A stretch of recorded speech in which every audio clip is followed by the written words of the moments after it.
टोमकुरवरून आलाय स्पेशल चारा कापायसाठी। यांनी आमच्या मित्रांनी रेडिओलॉजी करेल, रेडिओलॉजी करून आता तिकडं एक काय करतो काय माहिती आम्हाला, ते नाही माहिती। त्यांची भाषा एकतर कळत नाही, कधी कधी तो कोणत्या भाषेत बोलत तू भाऊ? आम्ही प्युअर कन्नडामध्ये बोलतो। कन्नडात बोलत दे बा, त्यांची शर्ट बिर्ट पा ती कशी छापली कन्नडा।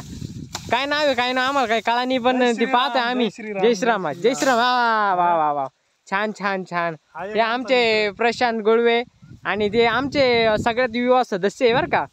आणि अशा रीतीनं हे बा इकडं पा, ह्यो मी आम्ही आलोय पुण्यातून, आम्ही हे करतोय कोडिंगचे क्लास करतोय, पण ते काय आमच्या काय डोक्यात काय घुसानी, तरी पण आम्ही आता तरी पायथनचे लावले बाबा, आम्हाला काय जमानी, तरी पण चालू आहे। आता चारा काढाय आलो, आमच्या बहिणीचं लग्न आहे। पण अशा प्रकारे आता चारा काढून झालाय। आता हे आमचे शिवम सर काय म्हणते पा, बांधणार आहे आता चारा बांधून आम्ही पल्सर वरती घेऊन जाणार आहे। आता चारा तो थेट मेंढ्या बांधून घेऊन जाणार आहे, थेट घराला जाणार आहे, थेट घराला आम्हाला आवडत हे आमच्या। भेटूया मग नेक्स्ट आमच्या युट्यूब चॅनलला लाईक आणि सबस्क्राईब करा हो, कारण की आमचा पहिलाच ब्लॉग आहे। चवाचा आहे का कसा आहे काय माहिती नाही आम्हाला, पण आम्ही आमच्या ओरिजिनल लँग्वेज बोलवतो। आम्ही सिटीत गेलो आम्ही मोकार स्टँडर्ड लँग्वेज वापरतो बाबा, आणि इथं आले आमच्या ओरिजिनल लँग्वेज मध्ये आलोय। आम्हाला आता काय थट्टा, आम्हाला लाजवानी झालंय।